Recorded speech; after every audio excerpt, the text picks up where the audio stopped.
Emma didn't know that the man watching from the shadows of the ancient stone chapel was the most powerful alpha in the Northern Territories. She didn't know that his golden eyes had been tracking her every movement since she'd entered the village 3 days ago, and she certainly didn't know that the marriage certificate trembling in her hands would be torn in half before she could even speak the vows that would seal her fate. All she knew was desperation. The borrowed white dress hung loose on her small frame, cinched with a sash that couldn't quite disguise how little she'd eaten in the past month. Her stepfather, William, had made sure of that. A bride should be grateful for any man willing to take her, he'd sneered just that morning, his meaty hand leaving fresh bruises on her wrist when she'd tried to protest. Especially a bride with nothing to offer but the debt her dead father left behind. Lord Marcus Blackwood stood at the altar like a vulture in expensive clothing, his pale eyes roving over her with the satisfaction of a man who'd just purchased livestock. Which Emma supposed was exactly what had happened. 40 gold pieces. That's what her stepfather had accepted to clear the family debt. 40 pieces of gold for a life. The chapel was nearly empty, save for Marcus's 2 guards, the nervous village priest, and her stepfather slouching in the back pew with barely concealed relief. No one from Emma's side. Her younger sister Lily was safely hidden away at the baker's wife cottage, where Emma had begged her to stay. At least one of them would remain free. "The certificate, if you please," Father Gregory murmured, his weathered hands shaking as he reached for the marriage document. Even the priest looked terrified of Marcus, whose reputation for cruelty towards servants and wives alike was whispered about in every tavern from here to the capital. Emma's fingers tightened on the parchment. This was her last moment of freedom, her last chance to... "I object." The voice cut through the musty air like a blade, deep and commanding in a way that made every person in the chapel freeze. Emma's breath caught as a figure stepped out of the shadows near the back wall, moving with the fluid grace of a predator who had never known fear.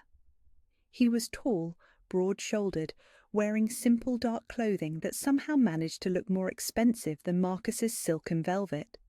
His hair was black as midnight, and when he moved into the candlelight, Emma saw eyes the colour of molten gold fixed directly on her face.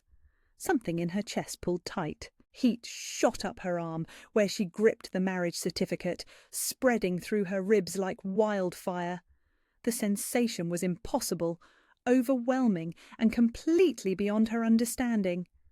"Who dares?" Marcus began, his face flushing red with indignation.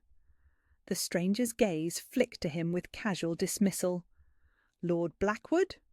His voice carried the kind of quiet authority that made strong men kneel.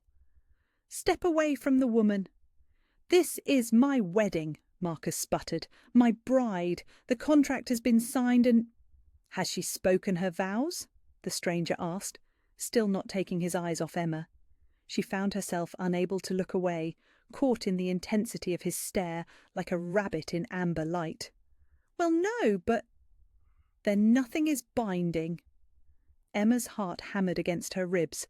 She didn't understand what was happening, only that this man's presence had changed everything in the space of a breath. The air itself felt different, charged with an energy that made her skin prickle. "Show me the certificate," he said, extending one hand toward her. Every instinct Emma had developed over 22 years of survival screamed at her not to trust this stranger. But something deeper, something that lived in the very marrow of her bones, whispered that he was safe, that he was salvation. With trembling fingers, she held up the marriage document. He moved then, crossing the distance between them in 3 long strides. His hand closed over the parchment, his fingers brushing hers for just a moment.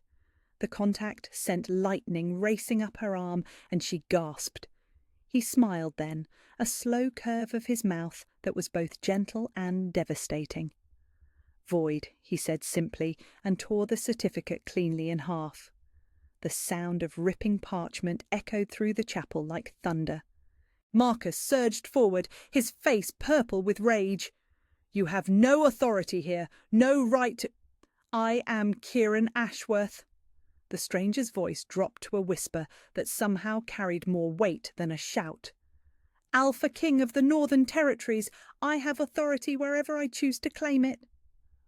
The blood drained from Marcus's face so quickly Emma thought he might faint. Even her stepfather made a choking sound from the back pew. She'd heard that name whispered in fearful tones, stories of the Alpha King who could shift between man and wolf, who commanded loyalty from every supernatural creature in a 100-mile radius. Alpha King. The man who had just nullified her forced marriage was the Alpha King. This woman, Kieran continued, his golden eyes never leaving Emma's face, is under my protection. The marriage contract is void. Lord Blackwood, you will leave this village immediately and never return. Any attempt to claim her will be considered an act of war against my territory. Emma couldn't breathe, couldn't think. The torn pieces of the marriage certificate fluttered to the stone floor like broken wings, and with them fell every chain that had bound her to this nightmare. I don't understand, she whispered.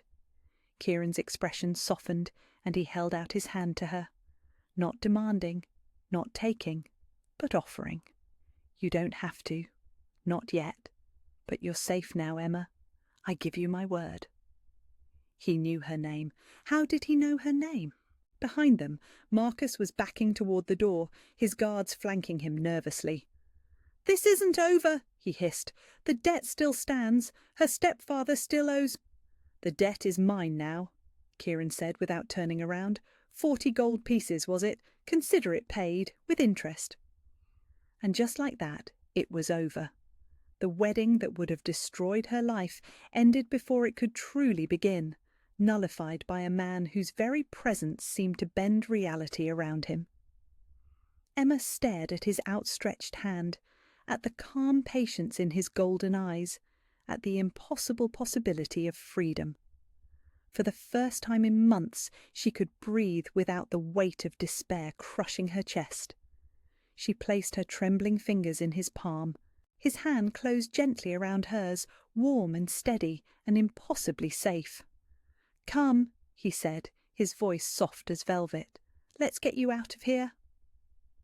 As he led her toward the chapel door, Emma glanced back once at the torn pieces of the marriage certificate scattered across the stone floor, the contract that would have sold her soul for 40 pieces of gold. Void. She had been void of hope, void of choices, void of any future beyond survival. But now, walking beside the Alpha King, whose hand held hers like she was something precious rather than something bought, she wondered if void might actually mean empty, ready to be filled with something new, something impossible, something like hope. The morning air outside the chapel carried the scent of pine and approaching storm, but Emma barely noticed. Her world had narrowed to the warmth of Kieran's hand around hers, and the impossible reality that she was free. The torn pieces of her marriage certificate still lay scattered on the chapel stones behind them, but they felt like remnants of someone else's nightmare. You can't just take her. Marcus's voice cracked like a whip across the village square, making Emma flinch instinctively. She'd forgotten he was still here, still dangerous despite Kieran's intervention. Kieran stopped walking but didn't turn around. Emma felt the change in him immediately, a coiled tension that made the very air around them thrum with barely contained power. I told you to leave, Lord Blackwood. The debt remains unpaid, Marcus snarled, his 2 guards flanking him with hands on their sword hilts. Her stepfather owes money to some very dangerous people. If I don't collect my bride, they'll collect his life instead. Emma's blood went cold. She'd known about the gambling debts, the men who came to the house in the dead of night with threats and cold smiles, but she hadn't known the full extent of William's foolishness. How much? Kieran's voice was silk over steel. 200 gold pieces, Marcus said with vicious satisfaction. Far more than a blacksmith's bastard daughter is worth. The insult hit Emma like a physical blow, but before she could even flinch, Kieran moved. One moment he was standing calmly beside her, and the next he was in front of Marcus, close enough that the lord had to crane his neck to meet his gaze.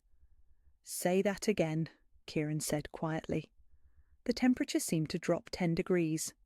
Emma's breath misted in the suddenly frigid air, and she realized that whatever Kieran was, Alpha King, shifter, something beyond human, his control was slipping.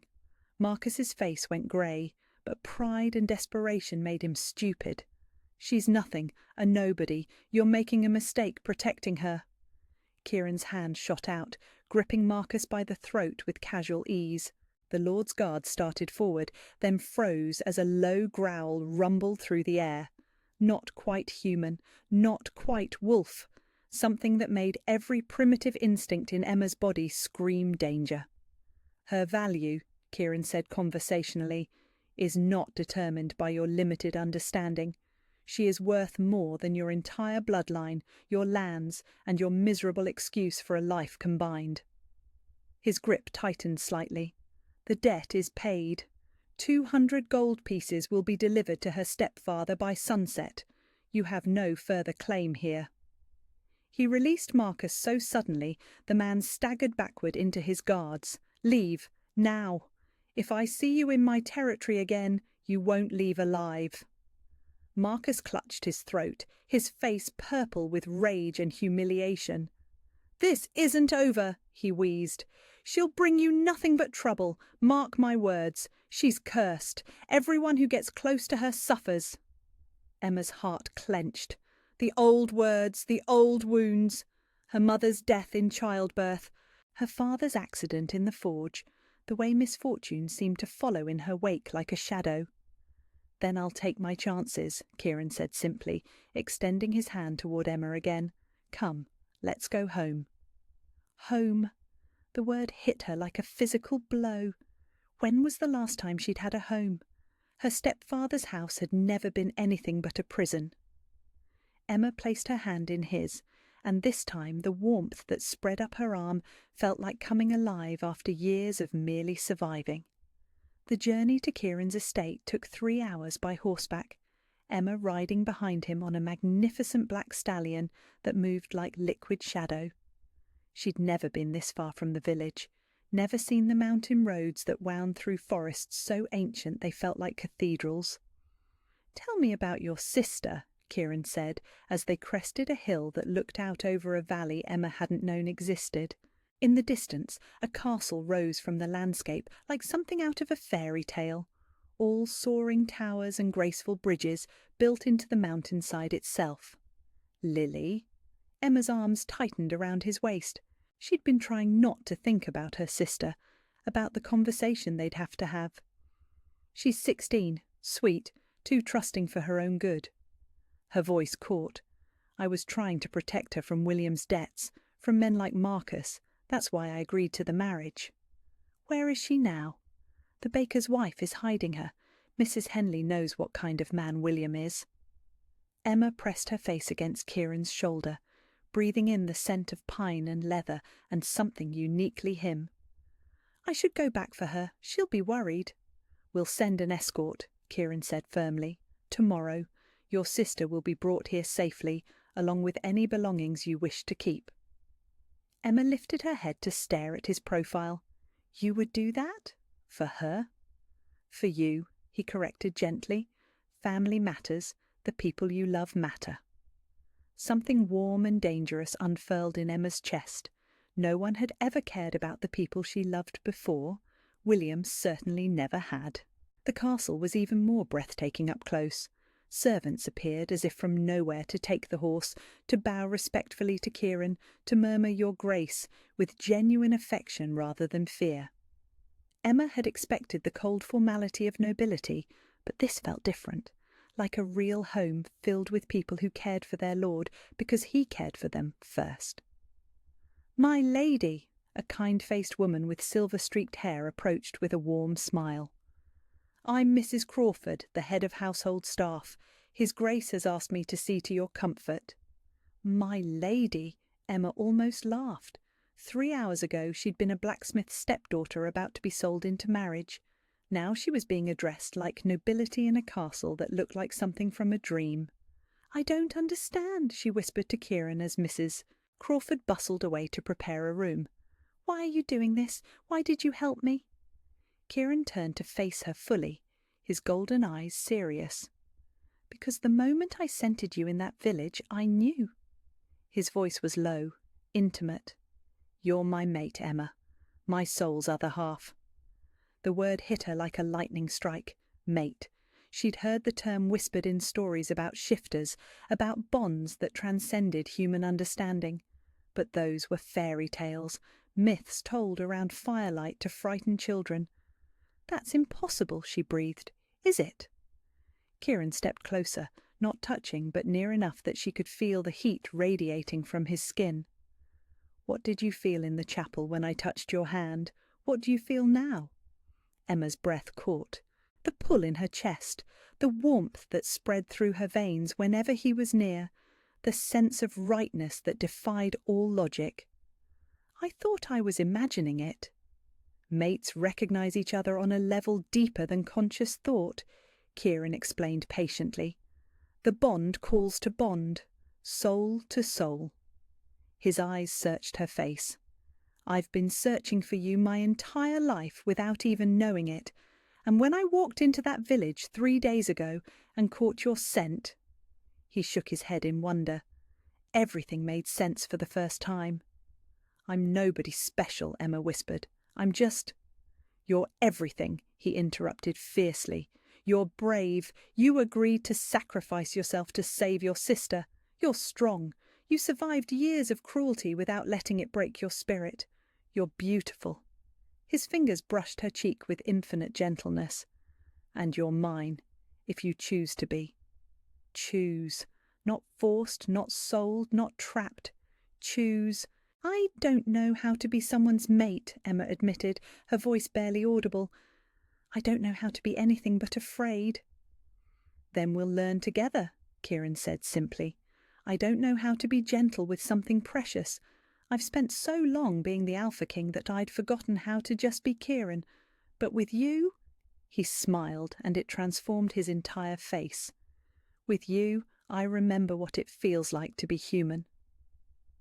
That evening, as Emma sat in a bath that smelled of lavender and felt like liquid silk, she tried to process the impossibility of her new reality. The room Mrs. Crawford had prepared for her was larger than the entire cottage she'd shared with William and Lily. The bed looked like it could sleep 6 people comfortably.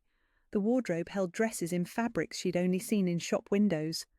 When she emerged, Kieran was waiting in the hallway, changed into simple dark clothing that somehow made him look even more devastatingly handsome than the travel garb. "Hungry?" he asked, offering his arm. "Starving," she admitted, then flushed. Ladies probably didn't admit to such things. Kieran's laugh was warm and genuine. "Good. Mrs. Crawford has prepared enough food to feed my entire pack." They dined in a small chamber rather than the great hall, seated across from each other at a table that managed to feel intimate despite being large enough for 12. Emma tried to eat delicately, tried to remember the manners her mother had taught her before she died, but the food was so good and she'd been hungry for so long that she found herself eating with genuine appetite. "Tell me about your parents," Kieran said gently as she polished off her second helping of roasted chicken. Emma's fork stilled. "My mother died when I was born. My father—" She swallowed hard. "He died in a forge accident when I was 15. That's when William married my mother's sister and took over the house. He never wanted us there, but he couldn't throw us out completely without the village talking." "And he's been cruel to you since then?" The bruises on her wrist throbbed as if in response. "He drinks, and when he drinks he gets angry, and when he gets angry—" She shrugged, trying to make it sound like nothing. "Lily learned to hide. I learned to take it so he wouldn't go looking for her." Kieran's knuckles went white around his wine goblet. "He put his hands on you." It wasn't a question. "It doesn't matter now," Emma said quickly. "I'm here. Lily's safe. That's what matters." "It matters to me." Kieran's voice was deadly quiet. "Every bruise, every harsh word, every moment you spent afraid in what should have been your home, it all matters to me." The fierce protectiveness in his tone made something warm and desperate unfurl in Emma's chest. No one had ever been angry on her behalf before. No one had ever cared enough to want justice for the small cruelties that had shaped her life. "Why?" she whispered. "Why does it matter? You don't even know me." "I know enough." Kieran reached across the table, covering her hand with his. The touch sent warmth racing up her arm, that impossible sensation of rightness that defied all logic. "I know you're brave enough to sacrifice yourself for someone you love. I know you're strong enough to survive years of abuse without letting it poison your heart. I know you're sitting here now despite every reason to be terrified, trying to understand something that doesn't make sense to either of us." His thumb traced across her knuckles, and Emma's breath caught. "The bond is real, Emma. What you're feeling, what I'm feeling. It's not something either of us can control or deny, but that doesn't mean you have to accept it. Choice matters. Your choice matters." "And if I choose to leave?" The question slipped out before she could stop it. Kieran's smile was sad but genuine.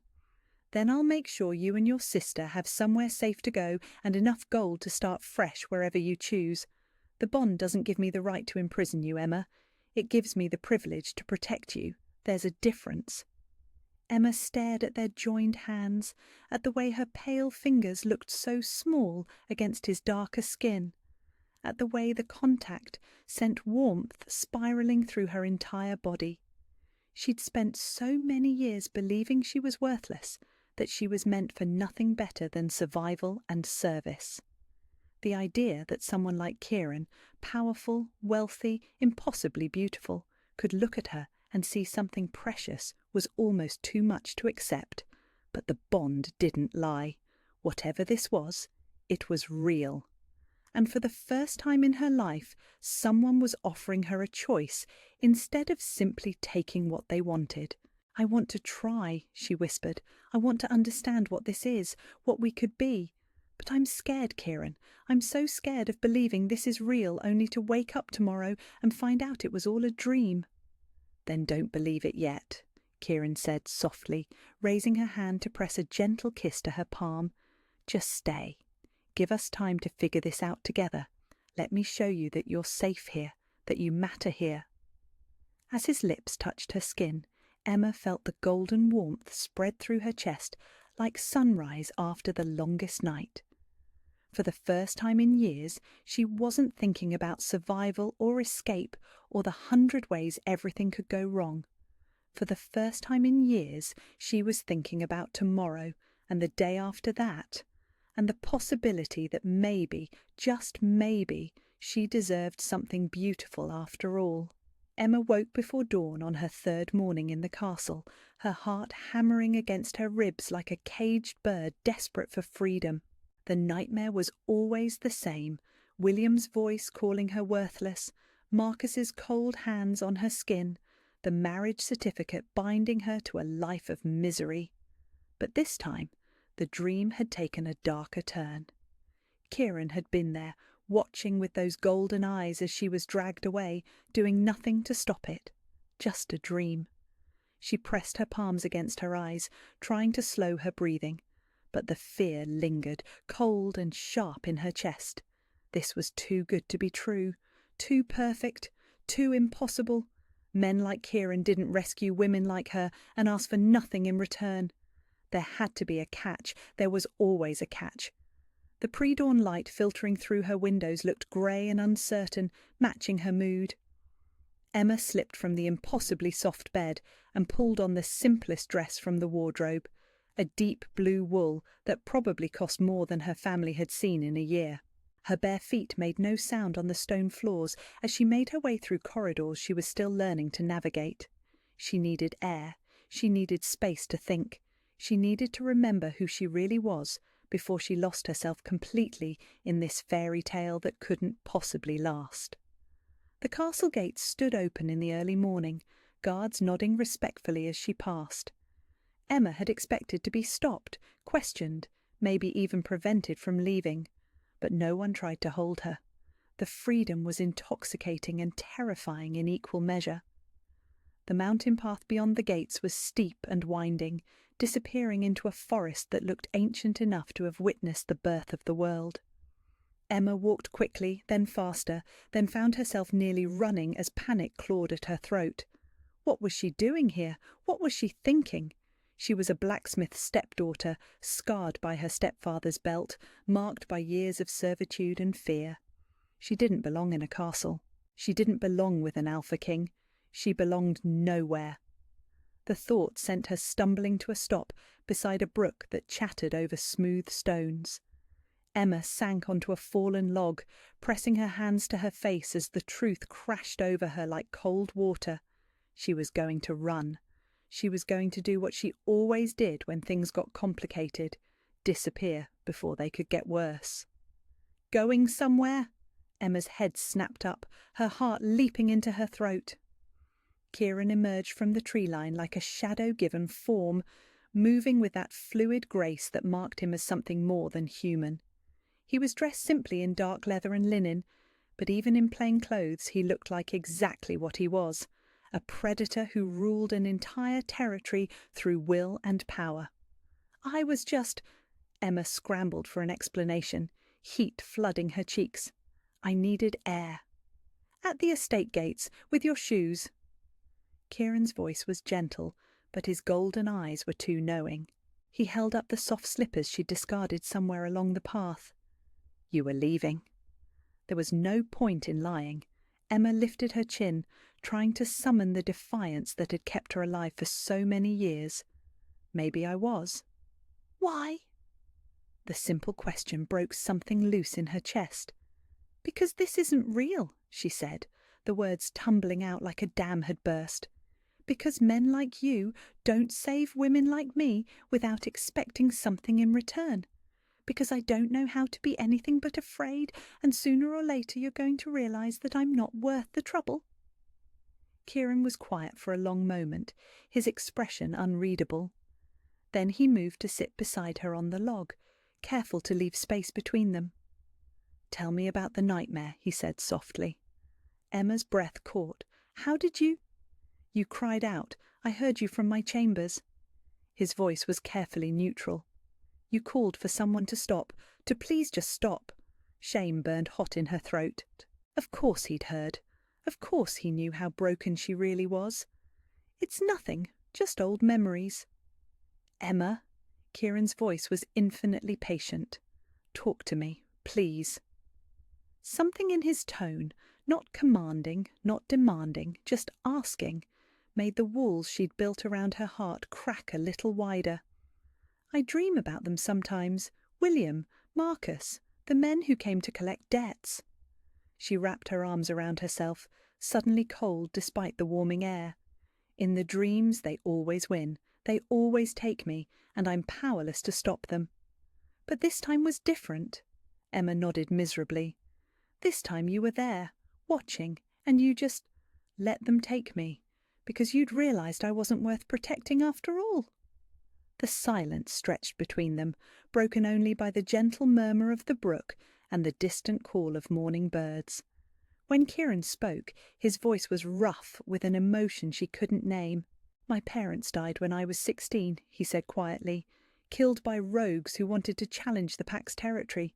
I was too young, too untrained, too weak to save them. His hands clenched into fists on his knees. I became Alpha King that night, whether I was ready or not, and I swore I would never be too weak to protect the people who mattered to me again. Emma turned to study his profile, seeing the pain he kept hidden beneath layers of control and authority. For 20 years I've been the Alpha King first and a man second. I've made decisions that cost lives.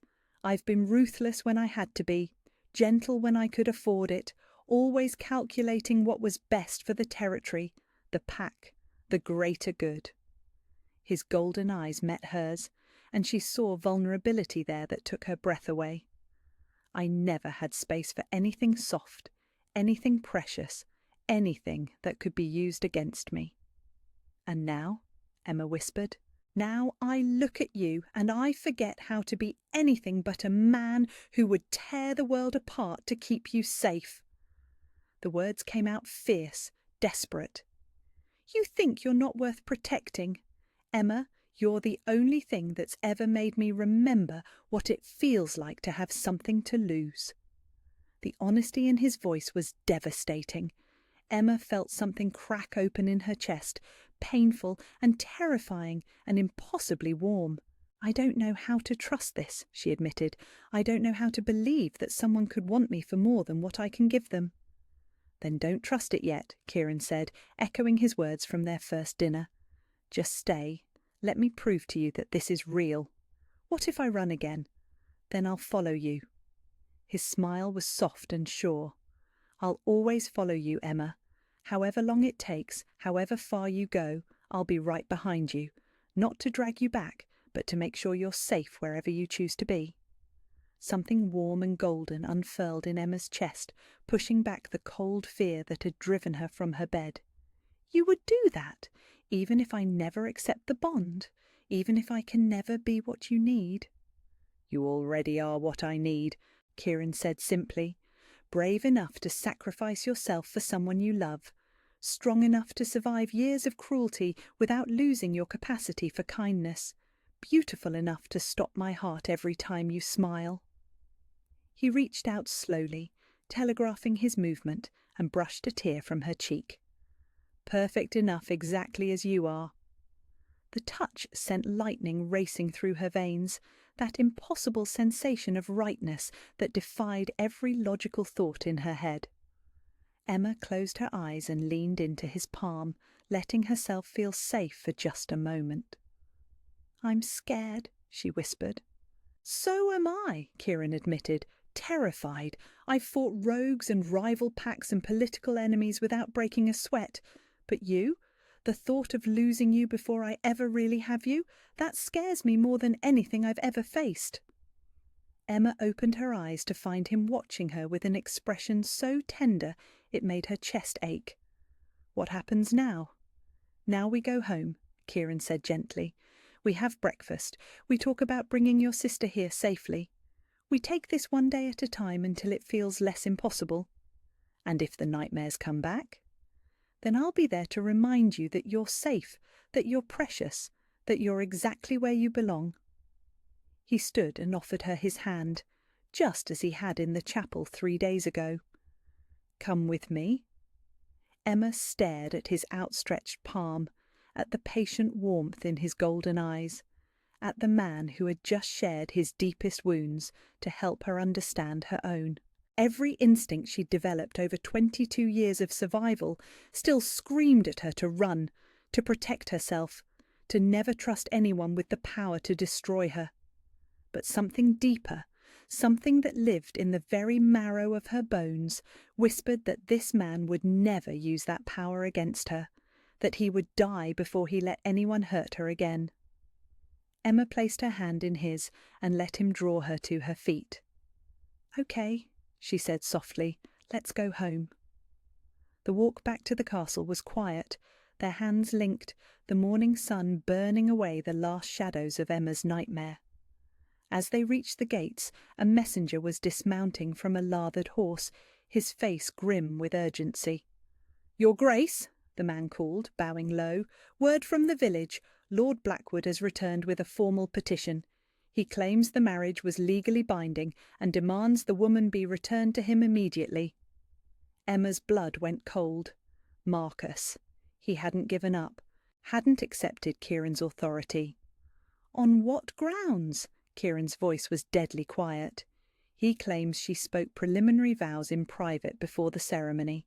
Says he has witnesses who will swear the marriage was consummated before your Grace intervened." The messenger's face was carefully neutral. "He's also claiming that your Grace exceeded your authority by interfering in a lawful contract between human nobles." Emma felt the world tilt around her. False witnesses, lies built on lies to trap her all over again. But this time, the trap wasn't just for her. It was for Kieran too. A direct challenge to his authority, his right to protect her. "I'm sorry," she whispered, the words torn from her throat. "I'm so sorry. I should have known he wouldn't give up. I should have—" "Emma." Kieran's voice cut through her spiralling panic. "Look at me." She turned to face him, expecting to see regret or anger or the beginning of doubt about whether she was worth this trouble. Instead, she saw only fierce determination and something that looked remarkably like anticipation. "Do you trust me?" he asked. The question hung in the air between them, heavy with meaning. Not did she trust the bond, or did she trust that he meant well, or did she trust that he would try to protect her? Did she trust him completely, with her life, her sister's safety, her fragile hope for a future that didn't involve running or hiding or surviving, one day at a time? "Yes," Emma said, and meant it with every fibre of her being. Kieran's smile was sharp as a blade and twice as dangerous. "Good, because Lord Blackwood is about to learn the difference between challenging a man and challenging an Alpha King." He turned to the messenger. "Tell him I'll see him in my great hall at noon, and send word to the Council of Alphas. I want witnesses to what happens next." As the messenger hurried away, Kieran squeezed Emma's hand gently. "This ends today," he promised. "One way or another, this ends today." Emma nodded, surprised to find that the panic was fading, replaced by something she hadn't felt in years: absolute faith that someone would fight for her, that someone would win, that she was finally, truly safe. The great hall of Kieran's castle had been transformed. What was usually a place of warm gatherings and friendly counsel now thrummed with the deadly energy of a challenge about to be answered. Emma stood at Kieran's side on the raised dais, wearing a gown of deep emerald silk that Mrs. Crawford had pressed into her hands, with whispered words about "looking like the lady you are." The fabric was more beautiful than anything she'd ever touched, but it felt like armour against what was coming. Representatives from 5 neighbouring packs filled the hall, their alpha leaders seated in chairs of carved oak that formed a semicircle before the dais. Emma recognised the formal setup from stories. This was a council of judgment, called when one alpha's authority was challenged by an outsider. Kieran had explained it to her over a quiet lunch, his voice calm but his eyes burning with anticipation. "This is about more than you," he'd said, cutting his meat with precise movements. "Marcus is challenging my right to protect my mate. If I let that stand, every ambitious lord in the kingdom will think they can override alpha law whenever it suits them." Now, watching the council members take their places with the gravity of judges, Emma understood that her freedom wasn't the only thing at stake. This was about power, about whether an Alpha King could be questioned by human nobility, about whether the supernatural world would bow to human politics. The massive oak doors swung open with a boom that echoed through the hall like thunder. Lord Marcus Blackwood entered as if he owned the place, flanked by 6 guards in polished armour and followed by a thin man in expensive robes who could only be a lawyer. Behind them came Emma's stepfather, William, looking small and terrified, but clearly here under duress. Emma's hands clenched into fists at the sight of the man who had sold her like livestock. The bruises he'd left on her wrist had faded, but the memory of his casual cruelty burned as bright as ever. Marcus strode to the centre of the hall and executed a bow that was technically correct but deliberately shallow. "Your Grace, members of the council." His voice carried the confidence of a man who believed he held the winning hand. "I come before you today to claim what is rightfully mine and to expose the illegal interference in a lawful marriage contract." "State your case," said Alpha Donovan of the Eastern Pack, his voice gravelly with age and authority. The lawyer stepped forward, unrolling a scroll with theatrical precision. Lord Blackwood contracted a lawful marriage with one Emma Hartwell, stepdaughter of William Hartwell. The bride price was paid, the contract signed by her guardian, and preliminary vows were exchanged in private ceremony as is customary among human nobility. Emma's blood ran cold. Preliminary vows? She'd never spoken any vows to Marcus, never agreed to anything beyond the forced ceremony that Kieran had interrupted. Furthermore, the lawyer continued, his voice growing stronger. The marriage was consummated prior to the public ceremony, making the union binding under both human and supernatural law. The Alpha King's intervention was therefore illegal interference in a completed marriage bond. Murmurs rippled through the assembled Alphas. Emma felt the world tilt around her, nausea rising in her throat. They were lying, bold, brazen lies that would destroy everything. Consummated. Kieran's voice was deadly quiet, but it carried to every corner of the hall. "That's a serious claim, Lord Blackwood. I assume you have proof?" Marcus smiled like a shark scenting blood. Indeed, William Hartwell himself witnessed the private ceremony and consummation, as did my personal guard Thomas Reed. He gestured to a burly man with cold eyes who stepped forward with military precision. "It's true, Your Grace," William said, his voice shaking but determined. Emma could see the fear in his eyes, but also something else. Greed. How much had Marcus paid him for this lie?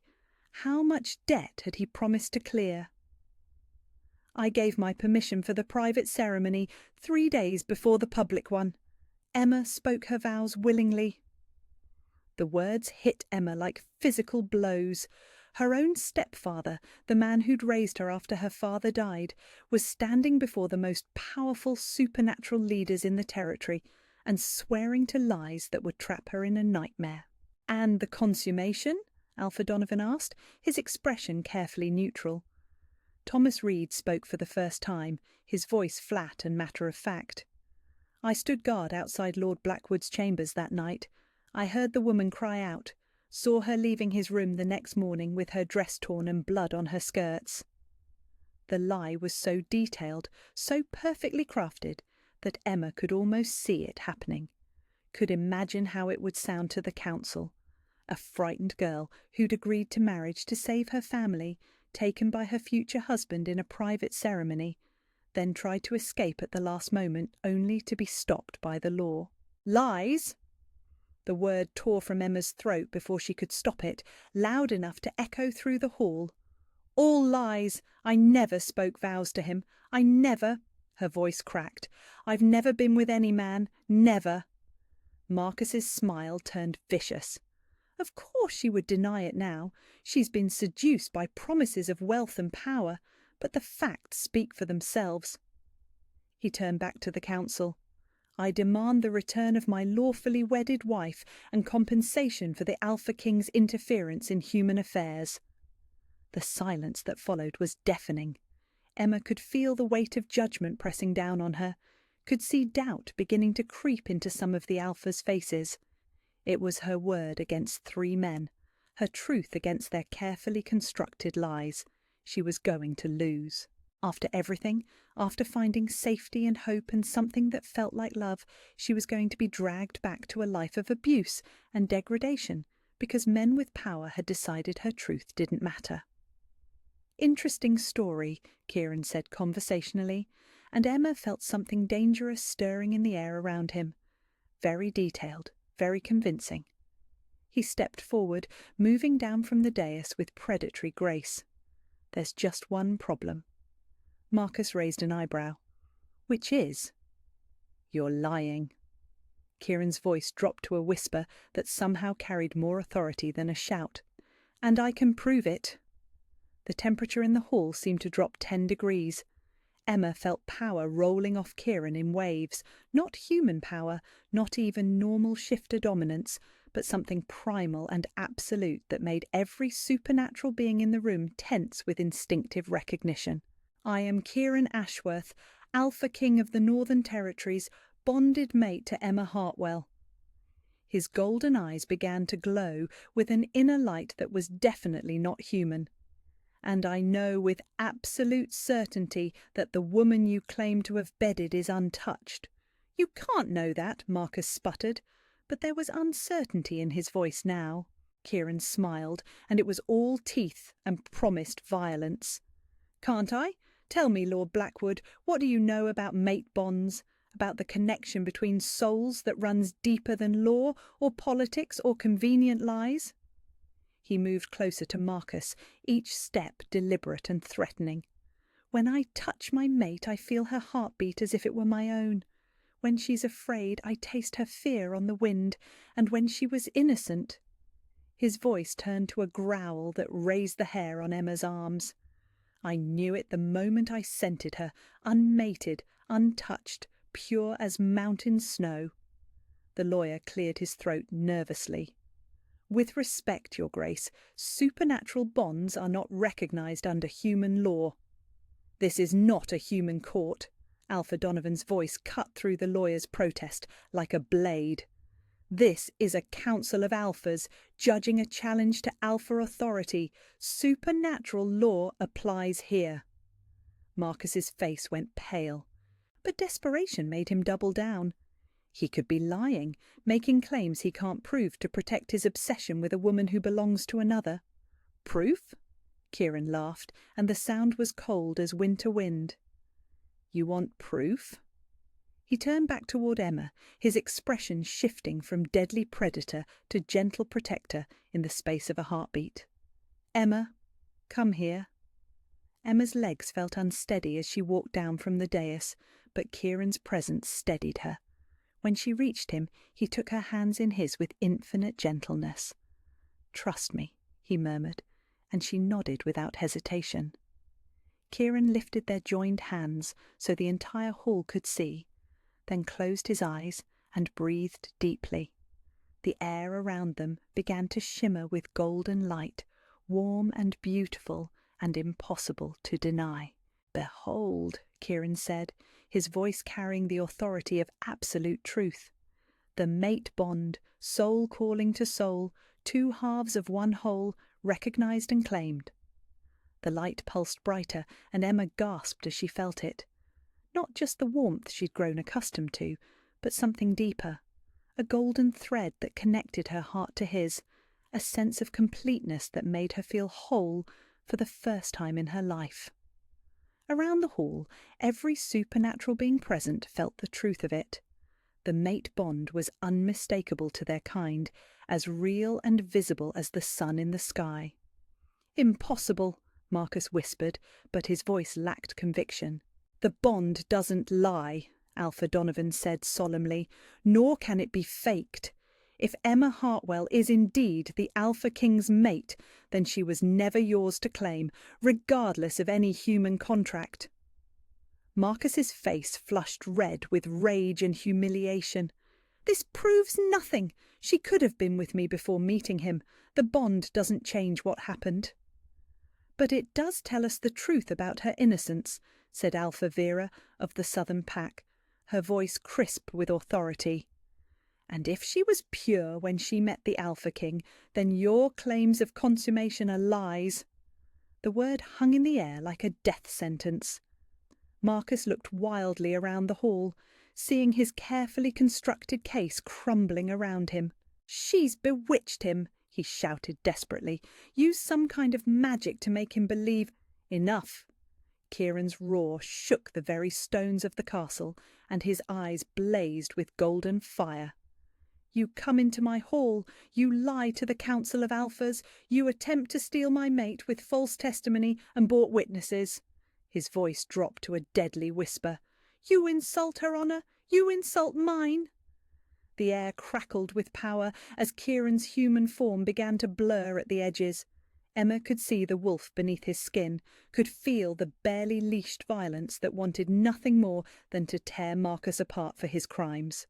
The penalty for lying to an Alpha Council, Alpha Donovan said gravely, is banishment from all supernatural territories. The penalty for attempting to steal an Alpha's mate is death. Marcus stumbled backward, his face grey with terror. You can't. I'm human nobility. You have no authority.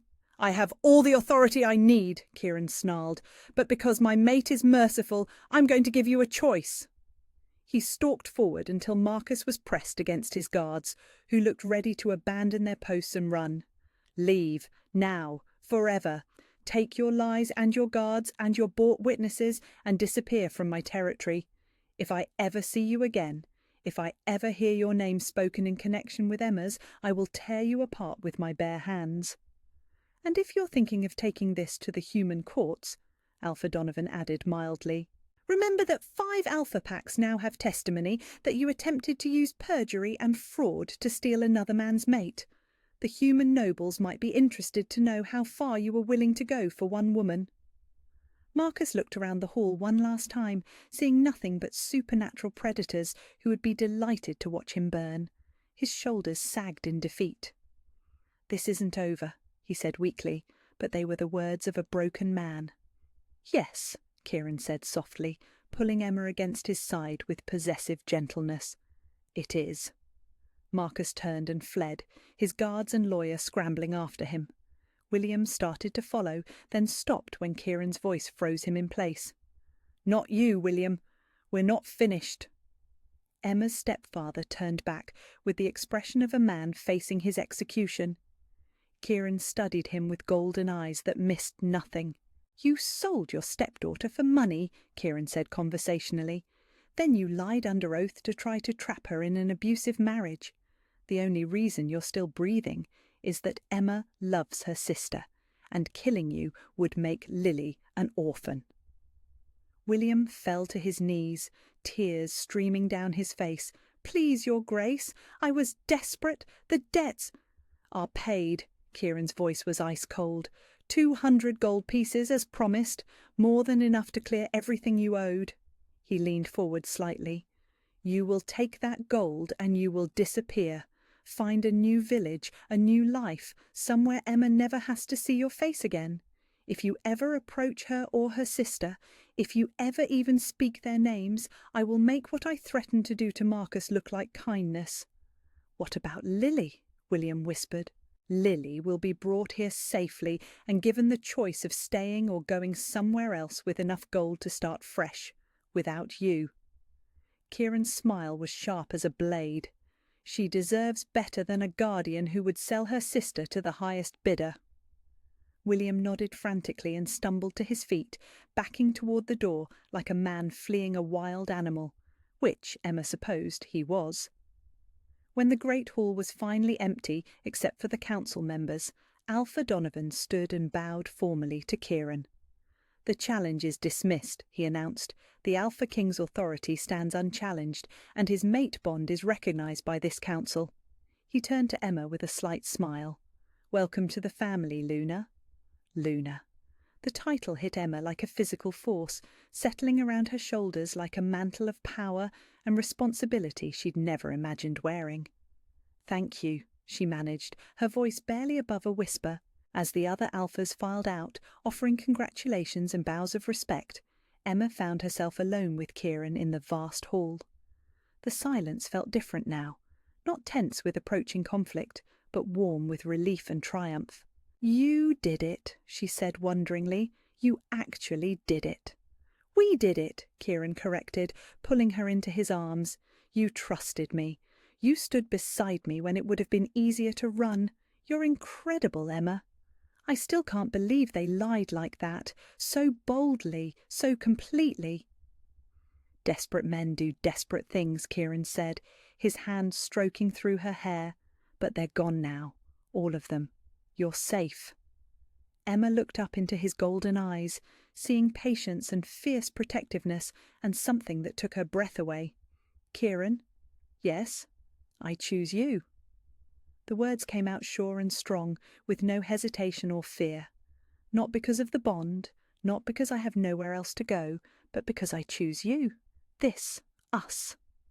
His smile was brighter than the sun, and when he kissed her, Emma felt the golden thread between them pulse with joy and love and the promise of forever. She was safe, she was chosen, she was home, and she was never running again. 3 weeks later, Emma woke to sunlight streaming through windows she no longer thought of as belonging to someone else. The bed that had once felt impossibly large now felt perfectly sized for 2, especially when she turned to find Kieran already awake beside her, propped on one elbow with golden eyes soft with morning tenderness. Good morning, Luna, he murmured, the title rolling off his tongue like an endearment. Emma's heart still skipped when he called her that, but now it was with pleasure rather than disbelief. Luna. The pack had taken to using it naturally, respectfully, as if she'd always held the position, as if she'd been born for it rather than stumbling into it through circumstance and destiny. "Good morning, Alpha," she replied, stretching like a contented cat. The simple intimacy of waking up together had taken some adjustment. 22 years of sleeping alone didn't disappear overnight, but now she couldn't imagine starting her day any other way. Kieran leaned down to press a gentle kiss to her forehead, and Emma closed her eyes to savour the warmth that spread through her at the contact. The mate bond had only grown stronger over the past weeks, until she could feel his contentment like sunshine in her chest, could sense his presence even when they were in different parts of the castle. "What's on the schedule today?" Emma asked, though she already knew. Her days had taken on a rhythm she was beginning to love. Mornings with Kieran planning pack business, afternoons learning her role as Luna, evenings spent in quiet conversation by the fire. Council meeting with the village representatives about the harvest festival, training session with the younger wolves, and... Kieran's smile turned mysterious. A surprise visitor arriving this afternoon. Emma sat up, suddenly alert. "Visitor?" "I sent an escort 3 days ago," Kieran said gently. "Your sister should arrive before evening." Lily. Emma's breath caught, joy and nervousness warring in her chest. She hadn't seen her sister since the day she'd left for her wedding to Marcus, the wedding that had never happened thanks to Kieran's intervention. So much had changed since then. Emma had changed so much. "She'll be safe here," Kieran continued, reading the worry in her expression. "Protected, free to choose her own path." "What if she doesn't like it here? What if she thinks I've changed too much?" The fears tumbled out before Emma could stop them. "What if she wants to leave?" "Then we'll make sure she has somewhere safe to go and the means to build whatever life she chooses," Kieran said firmly. "But Emma, she's going to see you happy, truly happy, probably for the first time since your father died. That matters more than anything else." The council meeting went smoothly, Emma sitting beside Kieran as the village representatives discussed harvest yields and festival preparations. She'd been nervous the first few times, certain she had nothing valuable to contribute. But Kieran had gently drawn her into the conversations, asking for her perspective on issues that affected families and children. Gradually, Emma had found her voice, discovered that her years of struggling to survive had given her insights into the needs of people who lived on the margins. "Luna Emma," said Mrs. Carver, the village baker's wife who had hidden Lily during those terrible days. "Will you be leading the blessing ceremony this year?" Emma's first instinct was to deflect, to insist she wasn't qualified for such an honour. But she caught Kieran's encouraging smile and felt the golden thread of their bond pulse with quiet confidence. "I'd be honoured to," Emma said, and meant it. The afternoon training session was Emma's favourite part of her new role. A dozen young wolves between the ages of 12 and 16 gathered in the castle's courtyard to learn control. How to shift safely, how to channel their dominance or submission appropriately, how to find their place in the pack hierarchy. "Remember," Emma called to a gangly boy who was struggling with a partial shift, "it's not about forcing the change, it's about inviting your wolf to join you." She couldn't shift herself.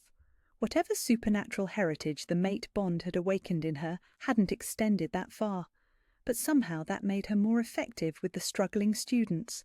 She understood what it felt like to feel powerless, to believe you didn't belong. Luna Emma, a shy girl named Sarah, approached as the session ended. "My wolf won't come. I keep trying, but she won't listen to me."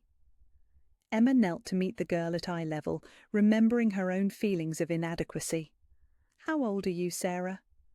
14, almost 15. The girl's lower lip trembled. "Everyone else in my year has shifted at least once. They're going to think I'm broken." "You're not broken," Emma said firmly. "You're just not ready yet, and that's perfectly fine." She tucked a strand of Sarah's brown hair behind her ear. "I didn't find my place in this pack until I was 22. Sometimes the most important transformations take time." Sarah's eyes widened. "Really?" "Really. And when your wolf is ready to meet you, she'll be magnificent. I know it." As the girl ran off with renewed hope, Emma felt a familiar presence behind her. "You're a natural at this," Kieran said, wrapping his arms around her waist from behind. "I just remember what it felt like to believe I was broken," Emma replied, leaning back against his chest. "If I can help them avoid that pain—" "You're going to be an incredible Luna," Kieran murmured against her ear. "You already are." The escort party arrived just as the sun was beginning to set, their horses clattering into the courtyard with the precision of professional guards. Emma's heart leaped as she spotted a familiar figure dismounting from a spirited bay mare, Lily, looking older somehow than her 16 years, but whole and healthy and beautifully, gloriously alive. "Emma!" Lily's voice carried across the courtyard, and suddenly Emma was running, her dignity as Luna temporarily forgotten in favour of being a sister again. They collided in the middle of the courtyard, Emma spinning Lily around as they both laughed and cried at the same time. Emma had grown accustomed to her new life, to the luxury and comfort and respect, but nothing felt as real as holding her sister in her arms again. "Let me look at you," Lily said, pulling back to study Emma's face. "My gods, Emma, you're glowing." Emma laughed, sudden and bright. "That's probably just the expensive face cream Mrs. Crawford insists I use." "No." Lily shook her head, her expression wondering. "It's happiness. You're actually truly happy." Before Emma could respond, Kieran approached with the measured steps of someone giving them space for their reunion. Lily's eyes went wide as she took in his imposing figure, and Emma felt a moment of nervousness. What if Lily didn't like him? What if she thought Emma had been bewitched or coerced? "You must be Lily," Kieran said, his voice gentle. "Emma talks about you constantly." Lily looked back and forth between them, taking in the way Kieran stood protectively near Emma, without crowding her, the way Emma unconsciously leaned toward him like a flower turning towards sunlight. "You're the Alpha King," she said quietly. "I am, but more importantly, I'm the man who loves your sister more than his own life." Lily was quiet for a long moment, studying Kieran with the sharp intelligence Emma remembered from their childhood. Then her face broke into a smile. "She loves you too. I can tell. She's standing differently, not like she's waiting for someone to hurt her." That evening, over a feast that Mrs. Crawford had prepared specially for Lily's arrival, Emma watched her sister adapt to castle life with the same resilience that had helped her survive William's household. Lily charmed the servants, asked thoughtful questions about pack dynamics, and treated Kieran with respectful warmth rather than intimidated awe. "So what happens now?" Lily asked as they walked through the castle gardens after dinner, the three of them moving slowly through paths lit by hanging lanterns. "That's up to you," Kieran said. "You're welcome to stay here as long as you'd like. Emma would love to have you close. But you're also free to go anywhere you choose, with enough gold to start fresh and guards to ensure your safety." Lily was quiet for several minutes, absorbing this. "What about William?" "Gone," Emma said firmly. "Kieran paid his debts and sent him away. He can't hurt either of us any more." "Good." The venom in Lily's voice surprised Emma. "I hated watching what he did to you, hated feeling helpless to stop it." They had reached a fountain in the centre of the garden, its gentle splash providing a peaceful backdrop to their conversation. Lily sat on the stone edge and looked up at the stars visible between the castle towers. "I think I'd like to stay," she said finally. "At least for a while. I want to learn what it feels like to live somewhere safe." She smiled at Emma. "And I want to see you become the Luna I know you're meant to be." Emma felt tears prick her eyes. "Are you sure? You're not just saying that because you think it's what I want to hear?" "Emma." Lily stood and took her sister's hands. "You sacrificed everything to protect me.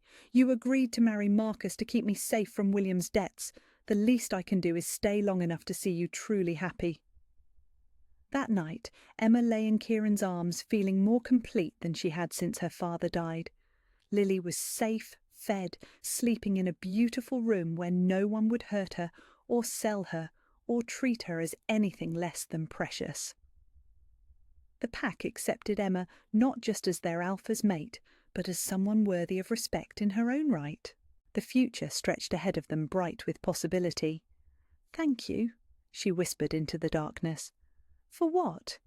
Kieran's voice was drowsy with contentment. "For giving me back my sister, for making her safe, for giving us both the chance to choose our own lives."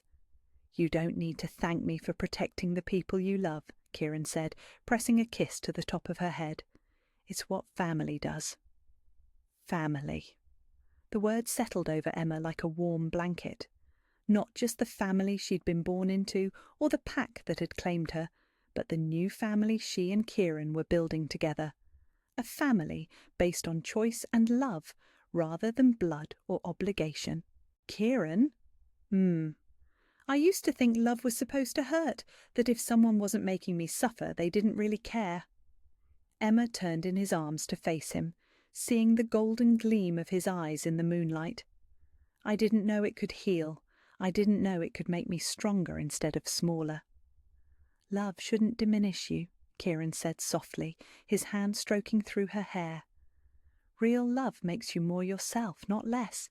It gives you room to grow." Emma smiled, thinking of Sarah the young wolf who couldn't shift yet, of Lily's fierce joy at seeing her sister happy, of the way the pack had embraced her not as Kieran's possession, but as their Luna. "I'm ready," she said quietly. "Ready for what?" "For everything. The Luna ceremony, the future, children someday if the bond allows it." She felt heat rise in her cheeks, but pressed on. "I'm ready to stop being the woman who survived William's house and start being the woman who belongs here, with you." Kieran's smile was radiant in the darkness. "Then let's plan a ceremony that shows the whole territory exactly how precious you are, how lucky I am, how perfect we are together."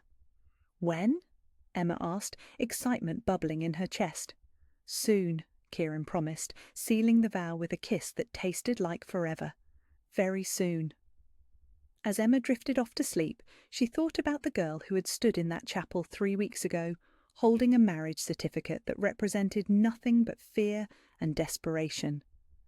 That girl couldn't have imagined this life, this love, this sense of belonging that went deeper than anything she'd ever dreamed possible. Tomorrow would bring new challenges, new responsibilities, new joys to discover. But tonight, surrounded by love and safety and the absolute certainty that she was exactly where she belonged, Emma slept without nightmares for the first time in years. She was home. She was loved. She was ready to become everything she was meant to be. The morning of the lunar ceremony dawned clear and bright, autumn sunlight streaming through Emma's windows like a promise.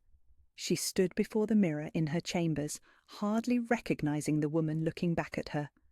The ceremonial gown was a masterpiece of silver silk and moonstone beading that seemed to capture and reflect light with every breath. The crown waiting on her dressing table was delicate yet powerful, silver leaves and crescent moons that would mark her as Luna to every pack in the Northern Territories. "A year ago, I was scrubbing floors in William's cottage," Emma murmured to her reflection, remembering the girl who had believed herself worthless. "Now look at me." "Now look at you," Lily agreed, from where she sat on the bed, radiant in her own gown of deep blue. "You look like what you've always been, Emma.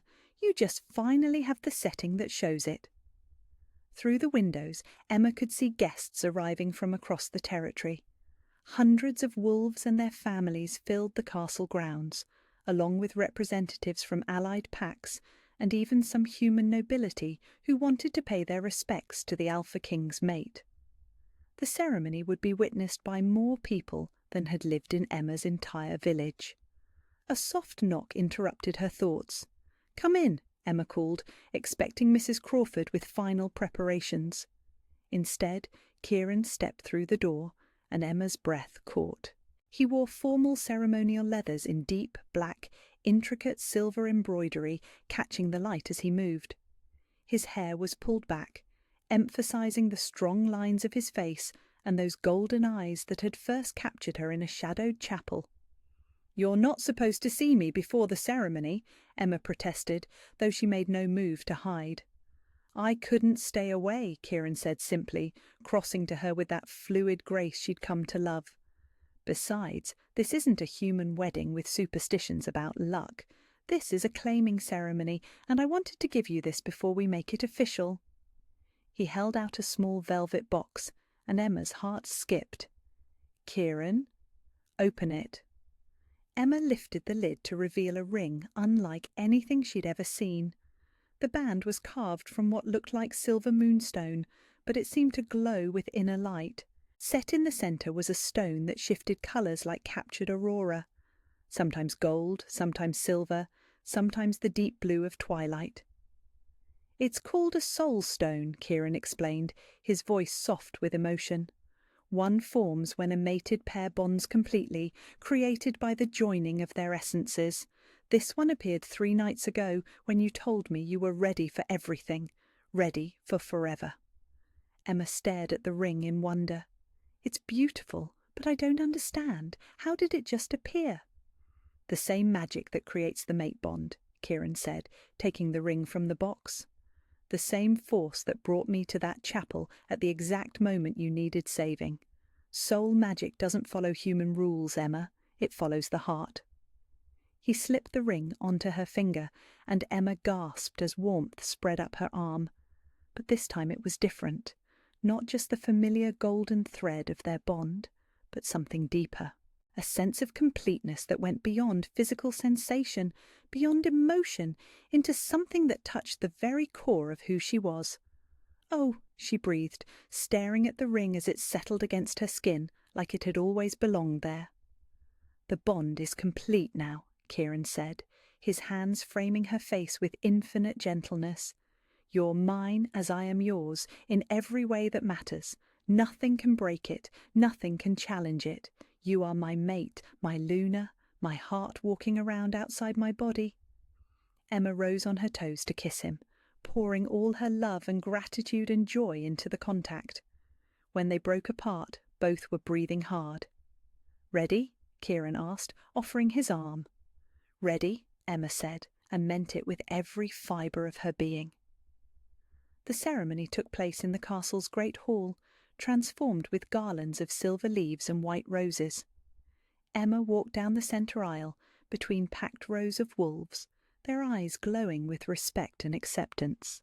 At the altar, 5 alpha leaders waited to officiate, a show of unity that demonstrated the importance of this bonding to the entire supernatural community. Alpha Donovan stepped forward as Emma reached the dais, his weathered face solemn with ceremony. "We gather today to witness the claiming of Luna Emma Hartwell by Alpha King Kieran Ashworth and her acceptance of the bond that unites them."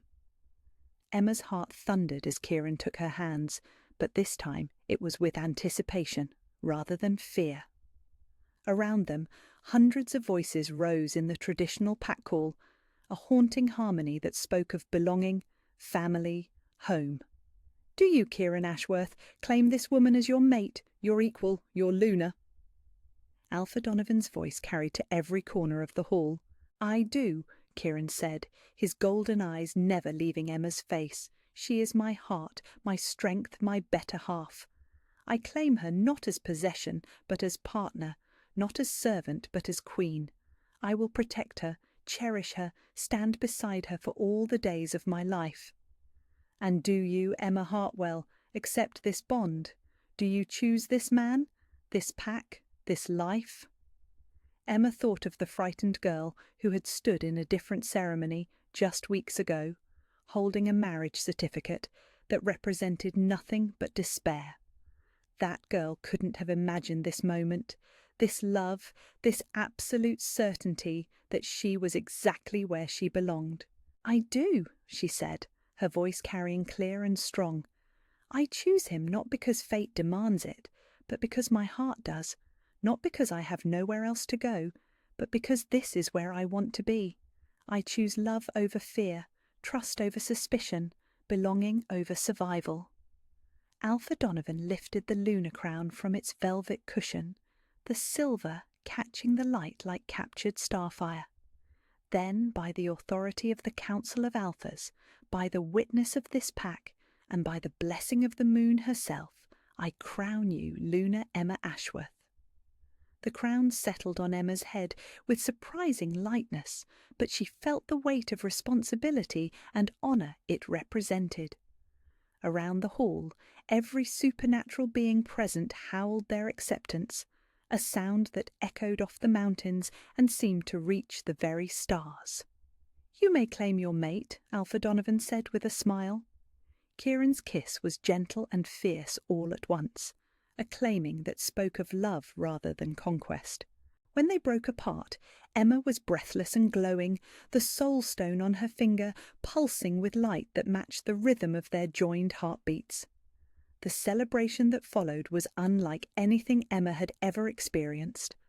The great hall filled with music and laughter, the smell of roasted meats and honey wine. Emma found herself swept into dance after dance, not just by Kieran, but by pack members who wanted to honour their new Luna. "You're a natural," Lily said, as they found a quiet moment together on the dais. "Look at them, Emma.